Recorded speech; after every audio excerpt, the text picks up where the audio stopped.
populyatsiya. Then replant. Agrobacterium.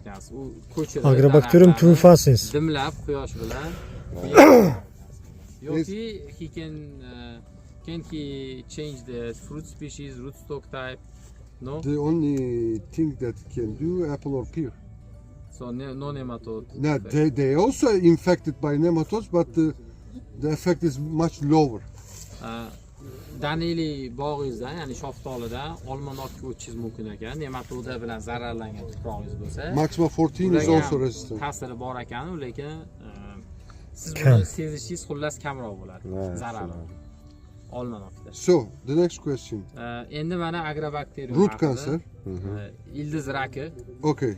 Root cancer is a bacteria. Bu bakteriya.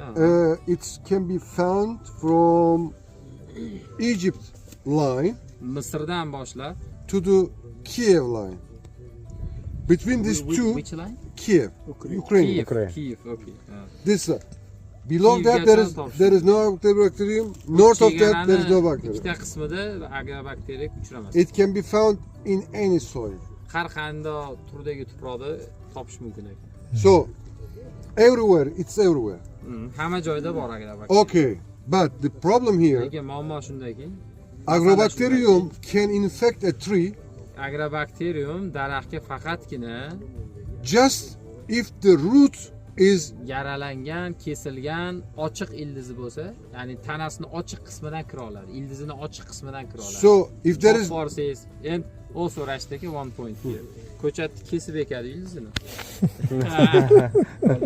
if there is Kesma deyapti. Zo'r gap mana shu. if there is no wound, agrobacterium cannot infect. Ildizda yara bo'lmasa, kesilgan joy bo'lmasa, singan joyi bo'lmasa, agrobakterium tushuntiruvchi aytaman, tuganik bo'lib qoladi ildizi.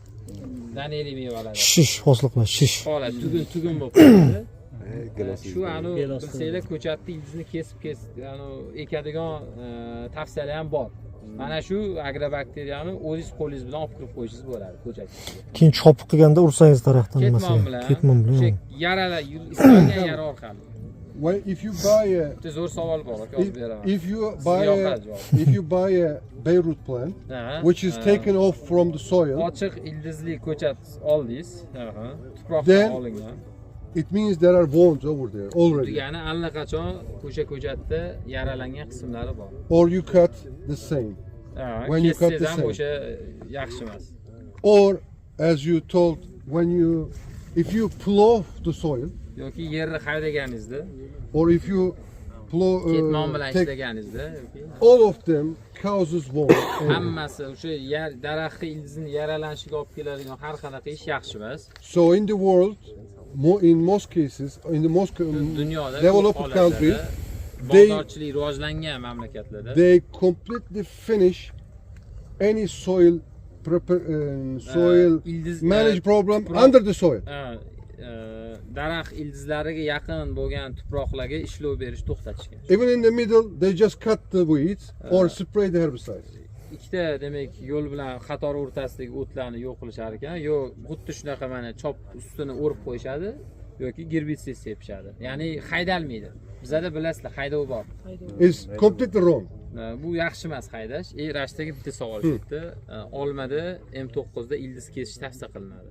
Agrobakterium kirib ketadi. Agrobacterium can be infected M9, but it's a different question. I will come to there. This is a different thing. I have to explain. There is a phenology is different over there. Mansur aka, men bitta savol beraymi, nematoda bo'yicha so'rab ko'ring. Bu kishida masalan men 46 gektar shoftolingizda aynan nematoda ustida ishlaganman. I worked on peach 46 hectares about nematodes. O'sha 46 gektarni teng yarmiga bo'ldim. O'zim laboratoriyada. I divided this 46 hectares into two parts equally. Nematodani aniqladim. Nematodani ham gal nematodasi. Root gall nematode I found. Moskoyni stribletse tez ko'payib ketish ehtimoli bor. Ehtimol emas, tez ko'payib ketadi. Stribletse bo'ri. O'zbek tilida yo'q, men tur bilmas ekanman bu atamani. Mana Mayli, 4-bir nima qilamiz. o'sha samkasida erkagi. Erkagi tez ko'payadi Tez deyapsizmi? ko'payadigani. So male nematode Mikroskopda propagates ko'rsangiz stimulyatsiya bo'ladi. rapidly. Men o'zim uni aniqlagandim. Under microscope you can see the O'sha ikkiga bo'lgan bog'imda bir tarafiga Nurelda bilan ishlaganman. O'sha paytda Nurelda edi. Gurel diyordu, Nurel diyor. Urel diyor. Haftasiga 2 marta ishlatdim. Xatmiy sistemadan yubordim. I used chlorpyrifos and cypermethrin 2 times per week. It's forbidden in Turkey and most of the world. Okay, nima bo'ldi keyin? O'sha ta'sir qildi. Yo'qoldi nematode. To'liqmi? To'liq yo'qolmadi. Sekinladimi? 80% yo'qoldi. 80% we could remove nematodes from the soil. From the soil is possible. Here is the issue. If it is infected, you cannot remove from the roots. Aksamil. Aksamil. Oldin xlorpirifos May, June, July, August, September. It's normal. Didn't find nematodes during this month. It's normal because Bu normal holat. because in the summertime you cannot find any nematode. Even if there is nematode, you cannot see Nematode nematode. bo'lsa ham bu sanab o'tgan oilada nematoddan ko'ra olmas ekan. Bo'lmaydi. Keyin shuni inobatga olib, men aynan oktyabr, noyabr oylarida Nureldani ishladim. Chunki u nematoda vlajniy pогодada avjiga chiqadi-da. O'sha ancha zo'r ta'sir qildi o'sha Nurelda. Hashtag I don't understand the last point. Nurel, so she Gurel, got good result from Okay. applying So it to the continue. soil. It's not an application. We cannot do that because chlorpyrifos is completely forbidden in the world. Snowland davom ettirsangiz bo'lar ekan, o'sha yakuniy xulosa qilib berishingiz kerak If- edi. 100% bu natija If it bo'ldi, lekin if you don't export to Europe, there is no problem. Yevropada ko'p mamlakatlarda If they found chlorpyrifos 1 taqiqlangan. cc, 1 ppm of chlorpyrifos, they Juda reject. kichkina miqdorlarda topilsa ham Especially ethyl. rad etishadi, olish kerak. Ethyl methyl chlorpyrifos when they find 1 ppm is rejected. Bu eksport qilinadigan mahsulotlarga ko'p ishlatamiz. To'g'rimi? Chezadan chetdan chiqib ketadi. Endi ichki bozorda zaharga urishadi desangiz bo'ladi. It's totally forbidden in the Chunki world. u yoqdagi ham odam yeydi, bu yoqdagi odam yeydi. So, return back to the agrobacterium. We have to Agrobakteriyaga finish. qaytamiz. Uh, Bundan keyin bitta savol olamiz, zo'r aktual savolni olamiz.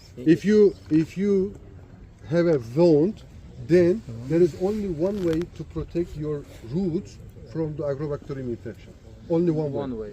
Agrobakteriyadan himoyalash bitta yo'li bor ekan ildizlar. Just before planting, Ekishdan oldin you have to apply a biological product biologik preparat bor ekan. which include Agrobacterium radiobacter K84. Eshitdinglar. This is a bacteria Agrobacterium radiobacter radiobacter K884. K84 degan There preparat. is this preparat is when you apply before the plantation, Ekishdan oldin qo'llasangiz it can create a kind of invisible shield film kabi. film, and this shield Ildiz atrofida shaf ko'rinmas qobiq hosil qilar ekan. and this shield is film will last in 2 years. 2 yilga yetar ekan shu qobiq. And at that time, if the normal Agrobacterium tumefaciens, when it's tried to infect the trees, Agrobakteriya ichkariga kiramansa kirolmas ekan. so radiobacter is a creating a protective film for the roots. Radiobakter o'sha ildizlarni himoya qiladigan qobiq hosil qiladi. So, especially for the stone fruits. Daneli mevalardan.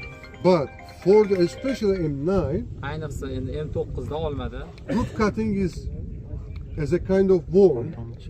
ildiz kesish degan narsa bor, daraxtlarni o'sishini sekinlatish uchun katta bo'lib ketganda. Very good. So we make a wound.